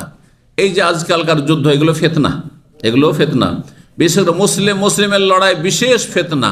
যদি আফগানিস্তান পাকিস্তানের লড়াই হয়, মুসলিমদের সাথে লড়াই, এগুলো ফিতনা। হ্যাঁ, মুসলিমকে খুন করছে, মুসলিমের বিরুদ্ধে অস্ত্র ধারণ করছে, এগুলি ফিতনা। আর কাফেরদের জুলম অত্যাচার, সেটাও এক ধরনের ফিতনা, কিন্তু সেটা ভিন্ন রকমের ফিতনা, বহুমুখী ফিতনা রয়েছে। যদি সমস্ত ফিতনা থেকে আশ্রয় কামনা করতে হয়, তাহলে ছোট্ট একটি দোয়া রয়েছে, আল্লাহুম্মা ইন্নী আউযু বিকা মিনাল ফিতানে মা যাহারা মিনহা ওয়া মা বাতান। আল্লাহ, প্রকাশ্য গোপনীয় সমস্ত ফিতনা থেকে তোমার কাছে আশ্রয় কামনা করছি বা তোমার আশ্রয় গ্রহণ করছি। 6362 নম্বর হাদিস মানে আনাস রাদিয়াল্লাহু তাআলা বলেছেন, সুয়রা রাসূলুল্লাহ সামনে জিজ্ঞাসা করা হলো একবার,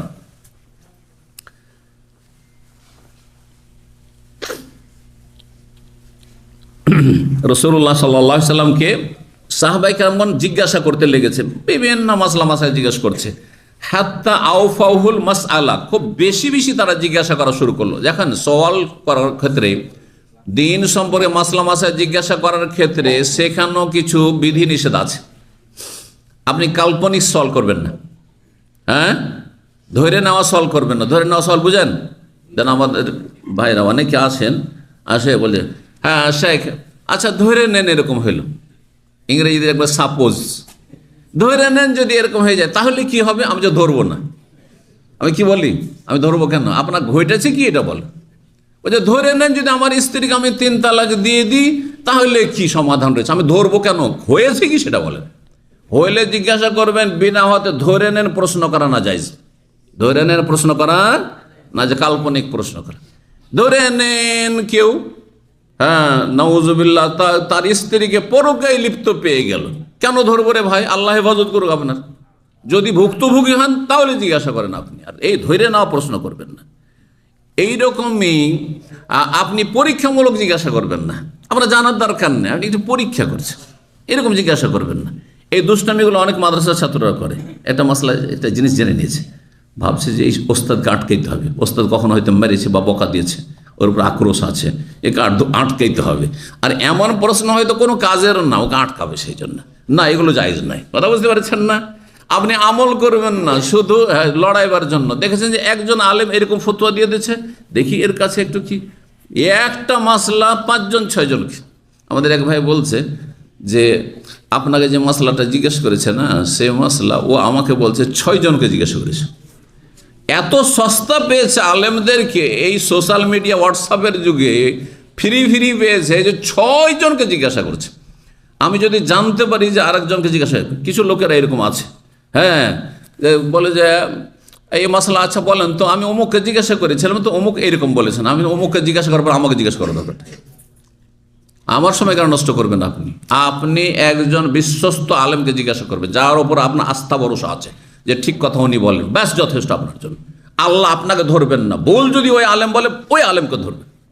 আর আপনি টেস্ট করার জন্য, দেখি সবাই তো সহি আকীদার, উনি কি বলছে, আচ্ছা ওনাকে জিজ্ঞাসা করি। আর তারপরে দেখা গেল যে এখন উল্টো পাল্টা কেউ একটু বলেই দিয়েছে, এই দেখেন না দুটোই সহি আকীদা, তারপরে দেখো না 2 জন 2 রকম কথা বলছে। এগুলো ফেতনাবাজি, এগুলো করা জায়েজ নয়। আশা করি বুঝতে পারছেন।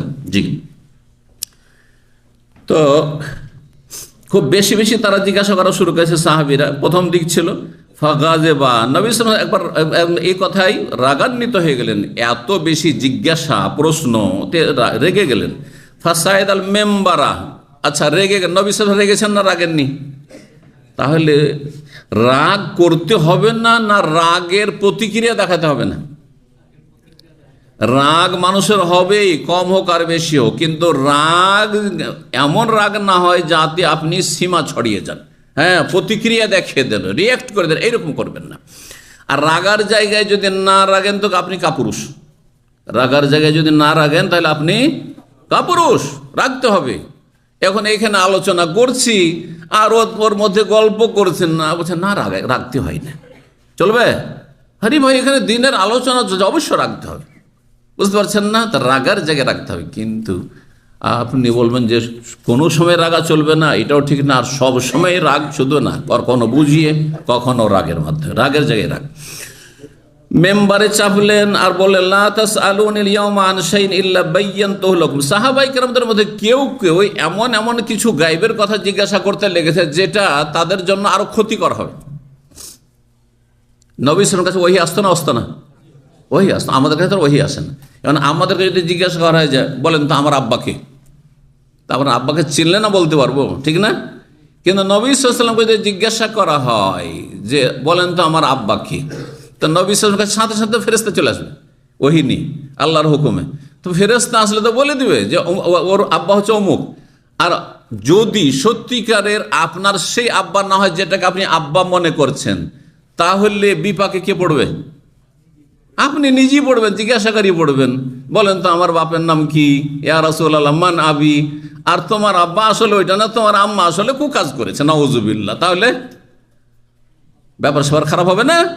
হ্যাঁ, লাঞ্ছিত হবে না? তো নবী সাল্লাল্লাহু আলাইহি ওয়াসাল্লাম এই জন্য রাগ করেছেন। এই ধরনের প্রশ্ন করা উচিত মোটেই নয়। জি, তো বলছেন যে আজকের দিনে রেগে গিয়ে বলেন আজকে যা জিজ্ঞাসা করবে, যা জিজ্ঞাসা করবে উত্তর দেবো, ইল্লা বায়্যানতুহু লাকুম, সব উত্তর দেবো তোমাদেরকে। ফাজাআলতু আনজুরু ইয়ামিনান ওয়া শিমালান। সাহাবী বলছেন আনাস, আমি ডানে বামে দেখতে শুরু করলাম যে নবী সাল্লাল্লাহু আলাইহি ওয়াসাল্লাম তো খুব রেগে গেছেন, আর বলছেন যা জিজ্ঞাসা করে তারই উত্তর দেবো।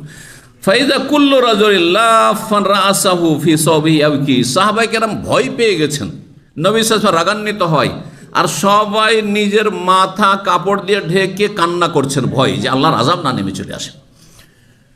তো ফাইদা রাজুলুন, একজন লোক, কানা ইজান লা হারজালা ইউদ আলি গায়রি আবিহি, একজন লোক ছিল সেখানে, যখনই কারোর সাথে কোনো ঝগড়া তর্ক হইতো তখন তাকে লোকেরা গালমন্দ করত, কি বলে, যে তুই আসলে বৈধ সন্তান না। হ্যাঁ, বৈধ সন্তান না, ওর মা হয়তো ওইরকম চরিত্রের ছিল, তো তুই বৈধ সন্তান না, একটু সন্দেহপূর্ণ ছিল। ইউদ আলে গায়রে আবি, তার যে মানে পরিচিত বাপ, সেই বাপ ছাড়া অন্য বাপের সাথে তাকে সম্পৃক্ত করে বলতো লোকেরা। ফাকালা ইয়া রাসূলুল্লাহ, তখন ওই লোক বলল মান আবি, আচ্ছা বলেন তো আমার আব্বাকে। কারণ অনেকে আমাকে কি গালমন্দ করে যে না তোর আব্বা এটা না, তোর বাবা না এটা, আমার আব্বাকে। কালা, নবী সাল্লাল্লাহু আলাইহি ওয়াসাল্লাম বললেন হুযাফা, তোমার আব্বা হচ্ছে হুযাফা, তোমার আব্বা হচ্ছে হুযাফা। সুম্মা আনশা ওমর, তারপরে আরো লোকেরা কেউ জিজ্ঞাসা করছে। এখন জিজ্ঞাসা করতে করতে কেউ যদি যারও সন্তান থাকে, অবৈধ সন্তান থাকে, তাহলে তো ঝামেলা ফেসে যাবে। তখন ওমর রাদিয়াল্লাহু তাআলা আনহু বিষয়টিকে থামিয়ে দিতে চাইলেন, নবী সাহেবের রাগকে ঠান্ডা করতে চাইলেন। বললেন রাজিনা বিল্লাহি রাব্বান ওয়া বিল ইসলামি দীন ওয়া মুহাম্মাদিন সাল্লাল্লাহু আলাইহি ওয়াসাল্লাম রাসূলান, আমরা আল্লাহর উপরে সন্তুষ্ট হয়েছি রব হিসাবে পাকে পেয়ে, আর ইসলামের ওপর আমরা সন্তুষ্ট দিন হিসাবে পেয়ে, মুহাম্মদ সাল্লাল্লাহু আলাইহি ওয়াসাল্লাম সন্তুষ্ট আমরা রাসূল হিসাবে পেয়ে। নাউযুবিল্লাহি মিনাল ফিতান, সমস্ত ফিতনা থেকে আমরা আশ্রয় কামনা করছি। ফাকালা রাসূলুল্লাহ সাল্লাল্লাহু আলাইহি ওয়াসাল্লাম, রাসূল বলেন মা রাআইতু ফিল খাইর ওয়াশ শাররি কাল ইয়াউমি কাত, আজকের মতো কোনো দিন আমি কল্যাণ আর অকল্যাণ, ভালো আর মন্দ দেখিনি, সব কিছু আমি দেখেছি। মানে নবী সাল্লাল্লাহু আলাইহি ওয়াসাল্লামের সামনে সমস্ত দৃশ্য, জান্নাতের দৃশ্য, জাহান্নামের দৃশ্য, আযাবের দৃশ্য, নিয়ামতের দৃশ্য, সব কিছু নিয়ে এসে দেখানো হয়েছে। বলছে ইন্নাহু সুবিরাত লিয়াল জান্নাতু ওয়ান নার, আমার সামনে ছবি পেশ করা হয়েছে জান্নাতের এবং জাহান্নামের, মানে দৃশ্য পেশ করা হয়েছে।